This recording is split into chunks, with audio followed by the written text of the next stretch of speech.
నేను ఒక్క పర్సన్ చెప్తే నీ అభిప్రాయం నీది, నా అభిప్రాయం నాది. నేను జనసేననే నాకు ఇష్టం, జనసేన అధ్యక్షుడు అంటేనే నాకు ఇష్టం, జనసేన నాయకుడిని నేను ఫాలో అవుతాను. నువ్వు ఎవరినైతే ఫాలో అవుతావు నేను వద్దంటలేను, నీ ఇష్టం అది.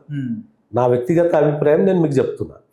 నాకు నచ్చింది నేను చేస్తాను. నువ్వెవరు నా రైట్ ని నువ్వెవరు? మీరు ఒకటి గమనించరో లేదో, వాస్తవంగా జనసేన పార్టీ క్రియాశీలకంగా తెలంగాణలో అంత స్ట్రాంగ్ లేనప్పటికీ క్యాండిడేట్లు పోటీ చేస్తున్నారు. పవన్ కళ్యాణ్ అనే వ్యక్తి ఉప ముఖ్యమంత్రి గారు ఇక్కడికి రానేలేదు, ప్రచారంలో అసలు ఆయన ఎక్కడ కనిపించలేదు. కనీసం జనాలు మీ అభ్యర్థులు పోటీ చేస్తేనే అధికార పార్టీ నాయకులు స్పందించే క్రమంలో ఉన్నారు అని అంటే దేనికి సంకేతం అన్నట్టు? అసలు ఏంది ఇప్పుడు? క్రమక్రమంగా మీకు చెప్తాను. జనసేన అధినేత శ్రీ పవన్ కళ్యాణ్ గారు ఆంధ్రప్రదేశ్ లో చేస్తున్న పనులు తీసుకోండి, అదే విధంగా ఆ ఇంపాక్ట్ ఇక్కడ ఉందా? ఆ ఇంపాక్ట్ 100% ఉంటుంది.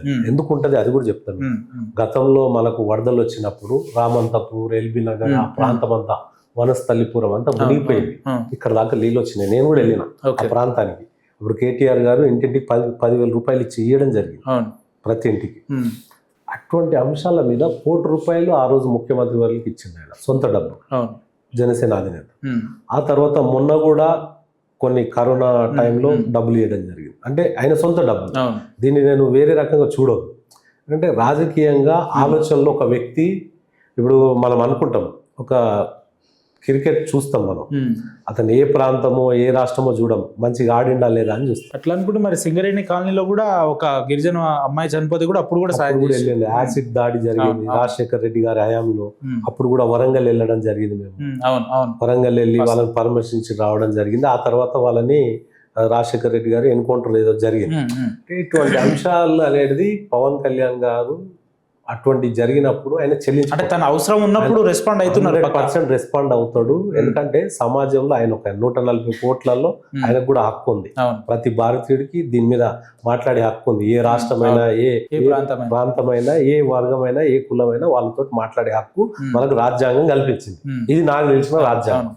ఈ కాంగ్రెస్ వాళ్ళకి ఏమన్నా ప్రైవేట్ రాజ్యాంగం ఉందేమో నాకు తెలియదు, కానీ వాళ్ళు కొత్త రాజ్యాంగం ఏమన్నా రాసుకున్నారో నాకు తెలియదు, కానీ వాళ్ళు రాజ్యాంగాన్ని కూడా తుంగలో దొక్కి వాళ్ళ రాజ్యాంగం ప్రకారంగా వెళ్తే మేము మాత్రం భారతదేశంలో రచించిన రాజ్యాంగాన్ని మేము ఫాలో అవుతాం.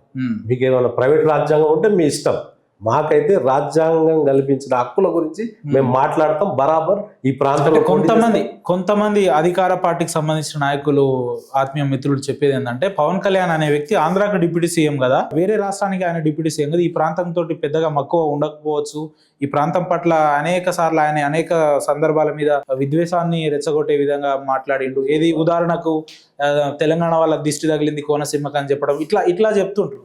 ఏం చెప్తారు? కోనసీమ విషయంలో గతంలో కూడా నేను చెప్పిన, ఇప్పుడు కూడా చెప్తాను. కోనసీమ ప్రాంతం పచ్చగా ఉండేది, ఎవరి దిష్టి తగిలిందో అన్నాడు ఆయన. ఎవరి దిష్టి తగిలిందో మంచిగా నాకు ఇది చాలా ఇబ్బందికరంగా, ఎవరి దిష్టి తగిలిందో అని చెప్పుకుంటూ తెలంగాణ ప్రాంతం వాళ్ళు కూడా పచ్చగా ఉంటది ఈ కోనసీమ ప్రాంతం అని చెప్పిండు.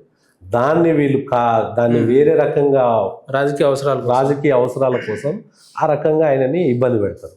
నిజంగా ఆయనకు అటువంటి ఆలోచననే ఉంటే చెప్పేస్తాడు, తెలంగాణ ఇక్కడ తెలంగాణలో పార్టీ పెట్టే అవసరమే లేదు, ఏపీని ఆయన గట్టిగా ప్రయత్నం చేస్తాడు. వాస్తవం. ఇప్పుడు జాతీయ పార్టీలు ఉన్నాయి, రాహుల్ గాంధీ ఢిల్లీ, ఆయన వచ్చి ఇక్కడ ప్రచారం చేయొచ్చు, మేము ఎప్పుడు కాదనలేము, ఎవరైనా రావచ్చు. సిపిఐ సిపిఎం నాయకులు జాతీయ మహాసభలు జరుగుతుంటాయి, వాళ్ళని ఎందుకు మీరు వ్యతిరేకించారు?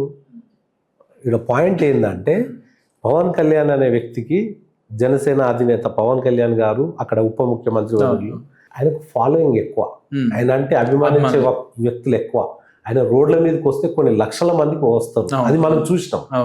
మిగతా పార్టీలకు ఏంటంటే డబ్బులు ఇవ్వాలి, మద్యం ఇక కావాల్సిన సౌకర్యాలన్నీ కల్పించాలి.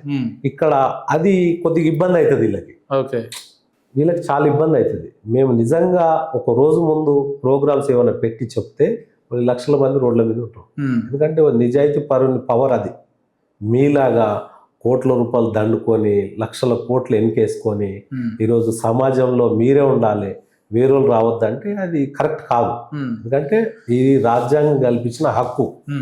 ఇలా ఎంఐఎం మాట్లాడుతుంది, జనసేన మాట్లాడుతుంది, సిపిఎం రేపు షర్మిల గారు వచ్చారు, స్వాగతించిన నేనే చెప్పిన పెట్టొచ్చని. అవి కొన్ని కారణాల వల్ల ఆంధ్రప్రదేశ్ పోయి అక్కడ కాంగ్రెస్ లో మళ్ళీ కలిసి అక్కడ కాంగ్రెస్ పిసిసి ప్రెసిడెంట్ తప్పులేదు.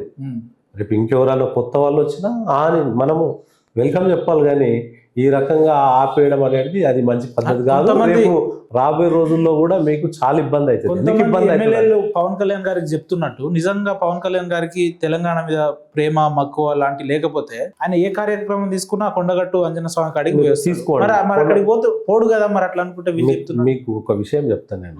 నిజంగా వీళ్ళకు ఆలోచన ఉంటే టీటీడీ నిధుల నుంచి ఏపీ ఆంధ్రప్రదేశ్ సంబంధించిన టీటీడీ తిరుమల తిరుపతి దేవస్థానం అదొక మంచి పుణ్యక్షేత్రం. కొంతమంది దాతలు డొనేషన్స్ ఇస్తారు ఆ పుణ్యక్షేత్రాన్ని, అది కొంచెం జరుగుతుంటుంది. అక్కడ ఆయన కల్తీ లడ్డు మీద కూడా మాట్లాడండి. కల్తీ జరిగింది, అది కల్తీ జరగలేదు అంటారు. చాలా తప్పు అది. మన ఒక హిందూ ధర్మాన్ని కాలరాయడానికి ప్రయత్నం చేసింది. ప్రజలు కూడా బాగా ఆలోచించాలి. ఎవరిని ఎన్నుకుంటున్నాం మనం అనేది చూడాలి. ఒక హిందూ టెంపుల్లో తిరుమల తిరుపతి దేవస్థానంలో కొన్ని లక్షల మంది కోట్ల మంది ఆ ఒక ఆరాధ దైవాన్ని మొక్కుతారు. అనేక ఎటువంటి ప్రాబ్లమ్స్ ఉన్నా సాల్వ్ అయిపోతాయి. అది నేను బలంగా నమ్ముతాను. నా వ్యక్తిగతంగా నేను కూడా ఆయన భక్తుల్ని. తిరుమల తిరుపతి వెంకటేశ్వర స్వామి అంటే చాలా నాకు నమ్మకం. ఏది అనుకుంటే అది జరిగిపోతుంది. సో అటువంటి దగ్గర కల్తీ జరిగిందని సెట్ ఆల్రెడీ చెప్పింది.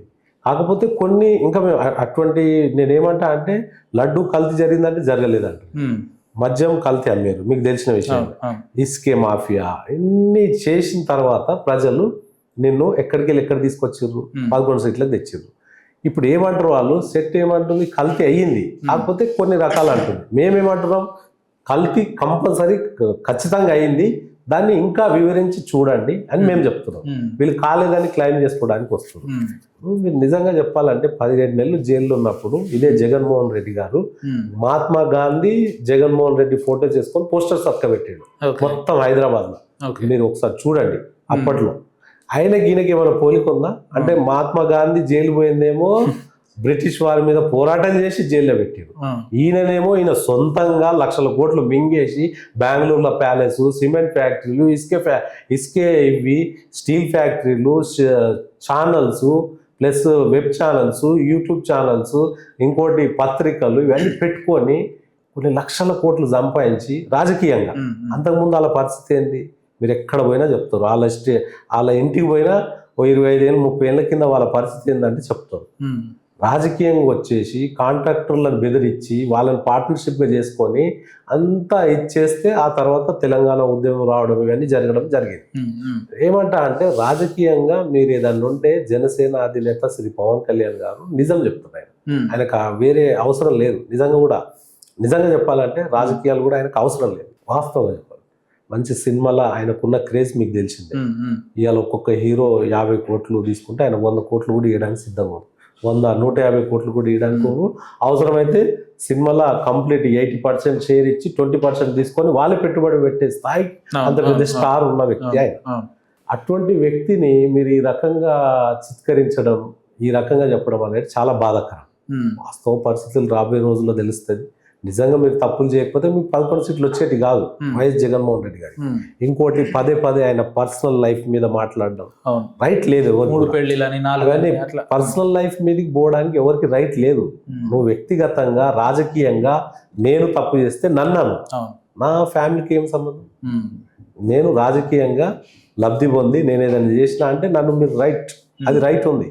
అంతేగాని నా కుటుంబం జోలికి పోవడానికి ఎవరికి రైట్ లేదు. ఎవరి కుటుంబం అయినా మేము కూడా వాళ్ళ కుటుంబం మీదకి పోవద్దు, వాళ్ళు మా కుటుంబం మీదకి రావు. ఇప్పుడు ఆంధ్రప్రదేశ్ లో టీడీపీ, జనసేన, బీజేపీ ఈ 3 పార్టీలు కూటమిలో ఉన్నాయి కదా.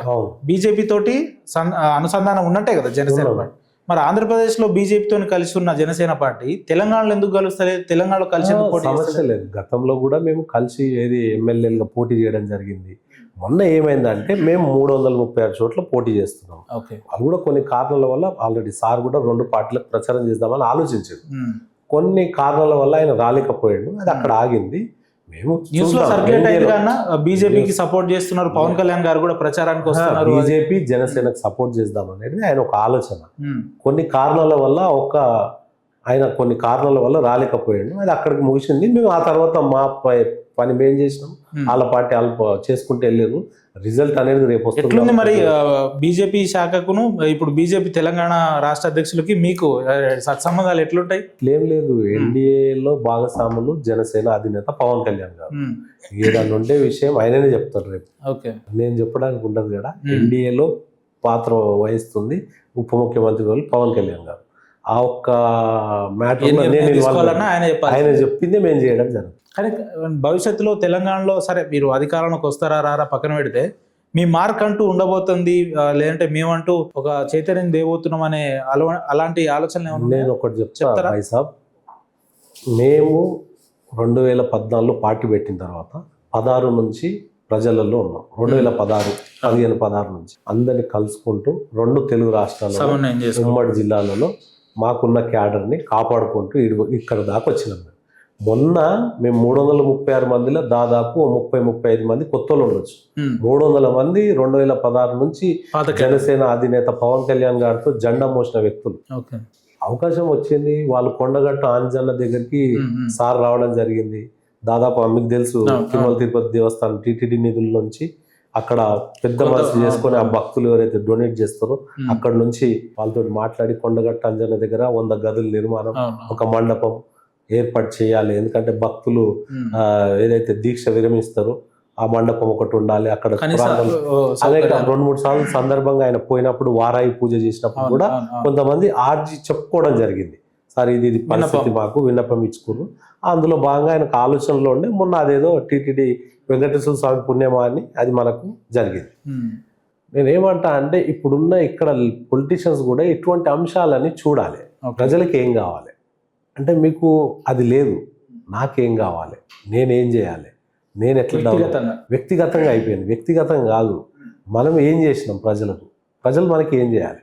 మీరు అది పక్కకు పెట్టి నాకు నేను సంపాదించాలి ఇదే పనిలో ఉన్నారు అంతా. మీరు కార్పొరేటర్ నుంచి తీసుకుంటే గవర్నమెంట్లో ఉన్న ప్రతి ఒక్కరు డబ్బు సంపాదించడం మీద పెట్టిన శ్రద్ధ ఇవాళ ప్రజల మీద పెట్టే పరిస్థితి లేదు. ఒక రేషన్ కార్డు కావాలంటే కొన్ని ఏళ్ళు పట్టాలి ఒక వ్యక్తికి, ఆ రైట్ మనకు లేదా?